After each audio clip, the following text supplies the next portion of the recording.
में live trading के दौरान जब भी चार्ट पर इस तरह से किसी एक लेवल के पास प्राइस को रिवर्स होता हुआ देखते हैं तो आप वहां नीचे सपोर्ट एरिया को ड्रॉ करते हैं, और जब भी प्राइस किसी लेवल के पास से रिजेक्शन लेकर नीचे जाने की कोशिश करती है तो वहां रेजिस्टेंस एरिया को मार्क करके इन दोनों लेवल्स के ब्रेक होने का इंतजार करते हैं। और जैसे ही मार्केट आपके मार्क किए हुए लेवल को ब्रेक करता है तो आप ब्रेकआउट की दिशा में ट्रेड एंट्री करते हैं, मगर आपके एंट्री करते ही मार्केट आपको प्रॉफिट देने की बजाय आपका स्टॉप लॉस हिट कर देता है। और मेरे विचार से आपके सामने ये सिचुएशन बार बार आती रहती है, लेकिन क्या कभी आपने ये सोचा है कि हर बार आपके साथ ही ऐसा क्यों होता है, या फिर इसके पीछे क्या कारण है? मेरे विचार से आप में से ज्यादातर ट्रेडर्स इसे मार्केट की गलती मानकर इसके पीछे का असली कारण जाने बगैर अगले ट्रेड में एंट्री करने का मौका ढूंढने लगते हैं, और ये सिलसिला इसी तरह दोहराने के कारण कभी मार्केट से प्रॉफिट नहीं निकाल पाते। इसलिए आज के वीडियो में हम लाइव मार्केट में चार्ट को पढ़ते समय आपको कौन सी इंपॉर्टेंट की लेवल्स पर फोकस करना चाहिए इसके बारे में डिटेल से जानेंगे। तो चलिए आपको चार्ट पर की लेवल को कैसे आइडेंटिफाई करना है ये जानते हैं। ये निफ्टी 50 का 23 अक्टूबर का 5 मिनट टाइम फ्रेम का चार्ट है, जहां मार्केट गैप अप ओपन होने के बाद इस तरह से प्राइस एक्शन बनाकर लगभग 26,000 के साइकोलॉजिकल लेवल के पास आकर ट्रेड कर रहा है। अब इस चार्ट पर बन रहे प्राइस एक्शन को देखकर आप इसे कैसे एनालाइज करते, इसे वीडियो पॉज करके थोड़ी देर के लिए मन में सोच लें। जहां तक मैं आपकी साइकोलॉजी को जानता हूं, आप में से बहुत से ट्रेडर यहां नीचे एक सपोर्ट एरिया को ड्रॉ करेंगे, क्योंकि यहां प्राइस बहुत तेजी से रिवर्स होकर ऊपर आई है। साथ ही यहां हायर लेवल्स पर मार्केट ने 2 बार रिजेक्शन लिया है, इसीलिए आप यहां रेजिस्टेंस लेवल को ड्रॉ करेंगे और यहां नीचे फिर से सपोर्ट एरिया बनाएंगे, क्योंकि इस एरिया से मार्केट नीचे नहीं जा रहा है। अगर आपने भी इसी तरह से इस चार्ट को एनालाइज किया है तो कमेंट में ज़रूर बताएं। अब क्योंकि यहाँ चार्ट पर आपके हिसाब से इंपॉर्टेंट लेवल्स को बना चुके हैं, इसलिए आप इन लेवल्स का ऊपर और नीचे ब्रेक होने का इंतजार करते हैं, ताकि जैसे ही इन लेवल्स का ब्रेकआउट हो तो आप यहाँ ट्रेड में एंट्री कर सके। एक बिगिनर ट्रेडर के हिसाब से आपका ये एनालिसिस लगभग सही है, लेकिन एक प्रो ट्रेडर इसी चार्ट को पढ़ते समय चार्ट पर सिर्फ सपोर्ट एंड रेजिस्टेंस लेवल्स बनाने के अलावा इन लेवल्स के दौरान चार्ट पर बन रहे प्राइस एक्शन को भी पढ़ता है। जैसे कि जब मार्केट पहली बार यहां नीचे से रिवर्स होकर ऊपर निकला तो चार्ट पर बहुत बड़ी ग्रीन बुलिश कैंडल्स बनी है। इसका मतलब यहां लोअर लेवल्स पर बहुत स्ट्रांग डिमांड एरिया मौजूद है, लेकिन प्राइस पहली बार जब हायर लेवल्स से रिजेक्शन लेकर नीचे आती है तो यहां वो इस फेयर वैल्यू गैप को फील करते ही ऊपर निकल जाती है, लेकिन हायर लेवल्स पर अपने प्रीवियस हाई के ऊपर निकलने में फेल होने के कारण फिर से नीचे आती है। साथ ही अगर आप यहां चार्ट पर बन रहे कैंडलस्टिक पैटर्न्स को देखेंगे तो यहां से जब पहली बार प्राइस ऊपर निकलती है तो 3 बुलिश कैंडल्स में ही लगभग 50 पॉइंट ऊपर चली जाती है, लेकिन दूसरी बार जब प्राइस इस एरिया से वापस रिवर्स होती है तो इसी 50 पॉइंट्स तक जाने के लिए मार्केट को 1 घंटा लग जाता है, जबकि पहली बार प्राइस ने ये दूरी सिर्फ 15 मिनट में पार की थी। इसका मतलब यहां मार्केट अपना बुलिश मोमेंटम पूरी तरह खो चुका है। अब अगर मार्केट इस रेजिस्टेंस एरिया को ब्रेक भी करता है तो यहां एक प्रो ट्रेडर इस ब्रेकआउट पर बाइंग नहीं करेगा, क्योंकि उसके एनालिसिस के हिसाब से यहां मार्केट में कोई भी बुलिश मोमेंटम नहीं है, इसलिए इस तरीके के ब्रेकआउट फेल होने की संभावना ज्यादा होती है। अब इस एक चार्ट को एक बिगिनर ट्रेडर और एक प्रो ट्रेडर अपने अपने हिसाब से पढ़ता है, लेकिन दोनों में फर्क सिर्फ इतना है कि एक बिगिनर ट्रेडर यानी कि आपने यहां चार्ट पर बन रहे प्राइस एक्शन को देखकर सिर्फ सपोर्ट एंड रेजिस्टेंस एरिया को बनाने के लिए कुछ लाइंस को ड्रॉ करके छोड़ दिया, लेकिन प्राइस के मूवमेंट के पीछे क्या कारण है इसे समझने की कोशिश नहीं की।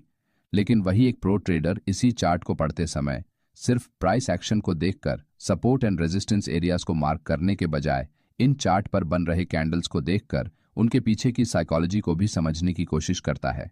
और की लेवल्स पर प्राइस किस तरह से रिएक्ट करती है और कौन सी जगह पर सबसे ज्यादा पॉइंट ऑफ इंटरेस्ट चार्ट पर बना है इसे भी देखता है। अब ये पॉइंट ऑफ इंटरेस्ट क्या होता है इसे भी जल्दी से समझ लेते हैं। पॉइंट ऑफ इंटरेस्ट चार्ट पर वो लेवल्स होते हैं जहां बायर्स और सेलर्स सबसे ज्यादा एक्टिव होते हैं, यानी कि ट्रेड लेने में सबसे ज्यादा इंटरेस्ट दिखाते हैं। इसका मतलब चार्ट पर बन रहे बाकी एरियाज के अलावा इन लेवल्स पर ट्रेडिंग करना पसंद करते हैं, जैसे कि सप्लाई एंड डिमांड एरिया या फिर support and resistance levels, different type of chart patterns, equal highs and low, trend line और राउंड नंबर लेवल के साथ इस तरीके के और भी लेवल्स जहां पर बहुत बड़ी संख्या में ट्रेडर्स ट्रेडिंग करने का मन बनाते हैं, उसे हम पॉइंट ऑफ इंटरेस्ट लेवल्स कहते हैं। जैसे कि इस चार्ट में इन दोनों लेवल्स पर प्राइस सबसे ज्यादा रिएक्ट कर रही है, इसका मतलब इन लेवल्स के पास चार्ट पर पॉइंट ऑफ इंटरेस्ट बना हुआ है, यानी कि इस एरिया में रिटेल ट्रेडर्स ट्रेडिंग करने में ज्यादा इंटरेस्ट दिखा रहे हैं। अब क्योंकि मार्केट में रिटेल ट्रेडर्स को ट्रैप करने के लिए इन एरियाज के आसपास फेक ब्रेकआउट चार्ट पर बनते हैं, इसलिए एक प्रो ट्रेडर इन एरियाज में ज्यादा संभल कर ट्रेड करता है। जैसे कि यहाँ मार्केट इस रेजिस्टेंस लेवल के पास ब्रेकआउट हुआ है, ऐसा दिखाने के लिए एक स्ट्रॉन्ग बुलिश कैंडल चार्ट पर बनाता है, जिसे देखकर बहुत से ट्रेडर इसे एक रियल ब्रेकआउट मानते हुए यहाँ ब्रेकआउट पर लॉन्ग ट्रेड में एंट्री करते हैं। मगर कुछ ही देर में वही बुलिश कैंडल नीचे जाते हुए रेड कैंडल में बदल जाती है, जिससे इस ब्रेकआउट पर बुलिश ट्रेड में एंट्री करने वाले सभी ट्रेडर ट्रैप हो जाते हैं। इसीलिए जब भी चार्ट पर इस तरीके से किसी लेवल का ब्रेकआउट होता है तो आपको यहाँ ब्रेकआउट कन्फर्मेशन जब तक नहीं मिलता तब तक किसी भी ट्रेड में एंट्री करने से बचना चाहिए। इसलिए एक प्रो ट्रेडर ठंडे दिमाग से इंतजार करता है, क्योंकि उसे पता है कि मार्केट पहले से ही 2 बार इस लेवल से रिजेक्शन लेकर नीचे जा चुका है, और इस बार जब प्राइस इस लेवल के पास आया है तो यहाँ इन कैंडल्स को देखकर साफ पता चलता है कि यहाँ बायर्स पहले के मुकाबले बहुत कमजोर हो चुके हैं, जिस वजह से यहाँ प्राइस की मूवमेंट बहुत धीरे होने से कैंडल की साइज भी छोटी हो गई है। इसका मतलब यहाँ मार्केट ने अपना मोमेंटम पूरी तरह गंवाया है, इसलिए इस ब्रेकआउट के सफल होने के चांसेस न के बराबर है। लेकिन कुछ देर बाद प्राइस बहुत तेजी से नीचे आते हुए चार्ट पर इस तरह से प्राइस एक्शन जब बनाती है तो यहाँ प्रो ट्रेडर्स एक्टिव हो जाते हैं, क्योंकि यहाँ इस रेजिस्टेंस लेवल से मार्केट इस बार बहुत तेजी से नीचे आया है, जबकि पिछली बार नीचे आते समय मार्केट ने बहुत समय लगाया था। साथ ही यहाँ ये जो फेयर वैल्यू गैप बना है उसे यहाँ मार्केट ने फील तो कर दिया है, लेकिन इस एरिया के ऊपर ज्यादा देर तक प्राइस सस्टेन नहीं कर पाई है। इसका मतलब यहाँ सेलर्स बहुत बड़ी संख्या में मार्केट में सेलिंग कर रहे हैं, जिस वजह से यहाँ बेरिश साइड की तरफ शॉर्ट ट्रेड में एंट्री की जा सकती है। कुछ ही देर में मार्केट यहाँ से बहुत तेजी से नीचे चला जाता है। इस तरह के प्राइस एक्शन में आप 2 प्रकार से ट्रेड एंट्री कर सकते हैं। अगर आप एक अग्रेसिव ट्रेडर है तो आप यहाँ इस रेड कैंडल पर शॉर्ट ट्रेड में एंट्री करते हुए इसके ऊपर अपना स्टॉप लॉस लगा सकते हैं। लेकिन अगर आप एक सेफ साइड ट्रेड एंट्री करना चाहते हैं तो आप यहाँ मार्केट के इस लेवल को ब्रेक करने के बाद जब यहाँ फेयर वैल्यू गैप बनता है और प्राइस यहाँ से रिजेक्शन कैंडल चार्ट पर बनाती है तो आप यहाँ शॉर्ट ट्रेड में एंट्री कर सकते हैं। इस तरह के ट्रेड एंट्री सेटअप को हम कन्फर्मेशन ट्रेड एंट्री कहते हैं। इसी तरह से एक प्रो ट्रेडर चार्ट को देखकर प्राइस एक्शन को समझते हुए बिना एक्साइटमेंट के ट्रेड एंट्री करने का निर्णय लेता है और प्रॉफिट बनाता है, तो वही एक बिगिनर ट्रेडर प्राइस एक्शन को समझे बगैर सीधे ट्रेड में एंट्री करके अपना नुकसान करवा लेता है। इसलिए चार्ट पर बन रही की लेवल को समझकर ट्रेड एंट्री करनी चाहिए। चलिए अब चार्ट पर कौन कौन से की लेवल पर आपको ध्यान रखना चाहिए ये जानते हैं। की level number 1, supply and demand area. Market में जब भी प्राइस किसी एक लेवल के पास आकर बार बार वहां से रिजेक्शन फेस करती है तो हम उस एरिया को प्राइस के डायरेक्शन के हिसाब से सप्लाई एंड डिमांड एरिया कहते हैं। जैसे कि अगर प्राइस लोअर लेवल से रिजेक्शन लेकर रिवर्स होकर ऊपर निकलती है तो हम इस एरिया को डिमांड एरिया कहते हैं। उसी तरह अगर प्राइस हायर लेवल्स पर रिजेक्शन लेकर नीचे गिरती है तो हम इसे एक सप्लाई एरिया कहते हैं। डिमांड एरिया में बायर्स कंट्रोल में होते हैं तो सप्लाई एरिया में सेलर्स प्राइस को कंट्रोल करते हैं। इसलिए जब भी प्राइस इन दोनों एरियाज में आती है तो आपको बहुत बढ़िया ट्रेड अपॉर्चुनिटी मिल सकती है। जैसे कि इस चार्ट में प्राइस ऊपर से नीचे गिरते हुए लोअर हाइज चार्ट पर बनाती है। इसका मतलब मार्केट अपने पिछले हाई को ब्रेक करने में बार बार फेल हो रहा है, यानी कि यहाँ सेलर्स मार्केट में जब भी प्राइस ऊपर निकलने की कोशिश करती है तो वहां फिर से सेलिंग करना स्टार्ट करते हैं, जिससे मार्केट अपने पिछले हाई को ब्रेक नहीं करता। इसलिए हम यहाँ चार्ट पर सप्लाई एरिया को मार्क करके प्राइस के इस एरिया में दोबारा आने का इंतजार कर सकते हैं। जैसे कि इस चार्ट में प्राइस जैसे ही फिर से लोअर लेवल्स के पास रिजेक्शन लेकर हमारे मार्क किए हुए सप्लाई एरिया में आती है तो हम यहाँ शॉर्ट ट्रेड में एंट्री बना सकते हैं, जिसमें हम हमारा स्टॉप लॉस हमारे सप्लाई एरिया के ऊपर रख सकते हैं। कुछ ही देर में प्राइस ऊपर निकलते हुए हमारे सप्लाई एरिया से रिजेक्शन लेकर तेजी से नीचे गिर जाती है। बहुत से लोग इस सेटअप को हल्के में लेते हैं क्योंकि इसमें कोई भी फैंसी स्ट्रैटेजी नहीं है, जस्ट आपको सप्लाई एरिया को मार्क करके उसके अकॉर्डिंग ट्रेड एंट्रीज करनी होती है।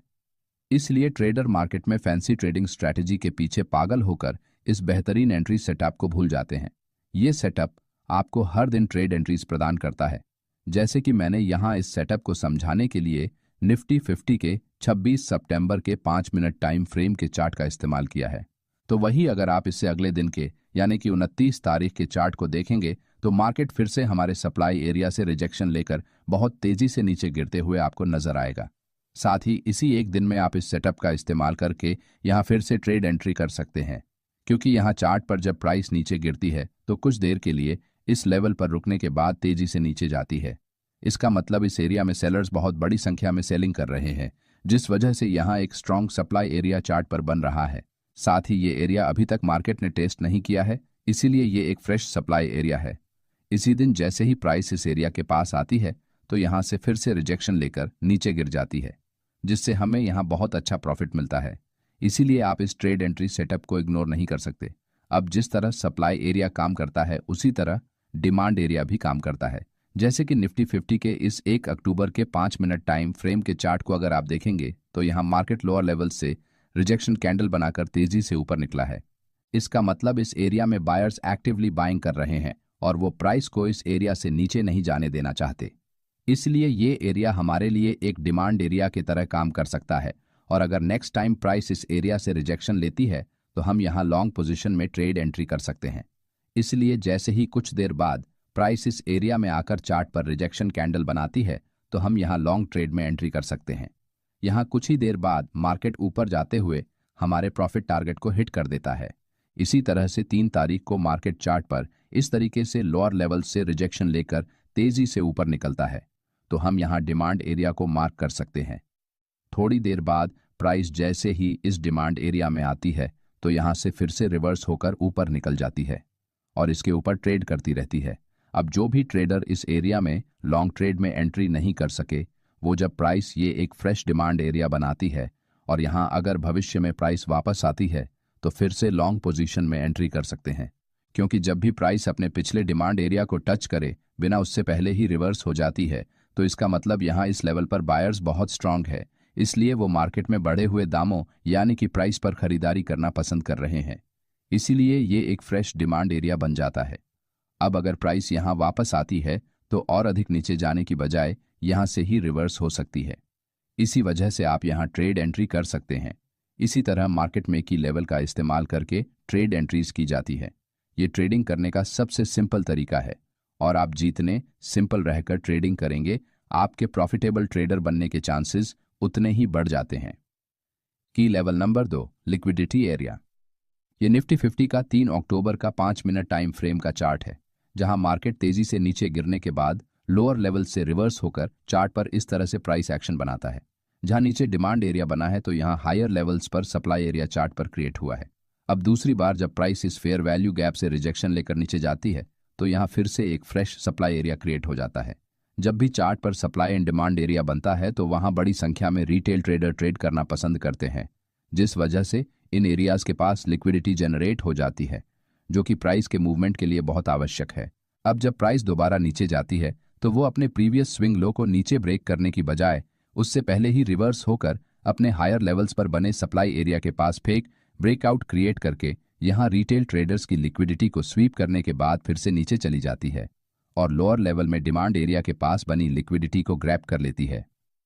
इसी तरह जब अगले दिन यानी कि 31 अक्टूबर को मार्केट ओपन होता है तो प्राइस सबसे पहले इस एरिया में सेलर्स द्वारा बनाई हुई लिक्विडिटी को स्वीप करने के बाद नीचे चली जाती है। इसका मतलब आपको चार्ट पर जब भी सप्लाई एंड डिमांड एरिया बनते हैं तो उसके साथ उस एरिया के आसपास लिक्विडिटी भी क्रिएट होती है। इसे ध्यान में रखते हुए ट्रेड में एंट्री करनी चाहिए, तभी आप इस तरह के फेक ब्रेकआउट्स में फंसने से बच पाएंगे, क्योंकि यहाँ मार्केट ने पिछले दिन के इन दोनों रेसिस्टेंस एरियाज को ब्रेक किया है, जिसे देखकर बहुत से रिटेल ट्रेडर यहाँ बिना कुछ सोचे समझे सीधे लॉन्ग ट्रेड में एंट्री करने लगते हैं, जो कि एकदम गलत बात है,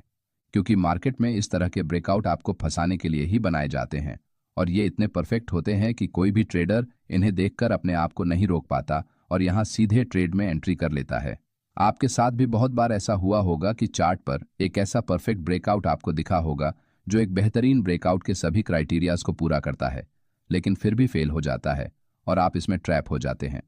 इसीलिए चार्ट पर आपको जो दिखता है वो होता नहीं और जो दिखता नहीं वो हो जाता है, क्योंकि इस तरह के ब्रेकआउट जानबूझकर आपको दिखाने के लिए ही बनाए जाते हैं। इसीलिए थोड़ा धीरज रखते हुए सावधानीपूर्वक ट्रेड एंट्री करने का निर्णय लेना चाहिए।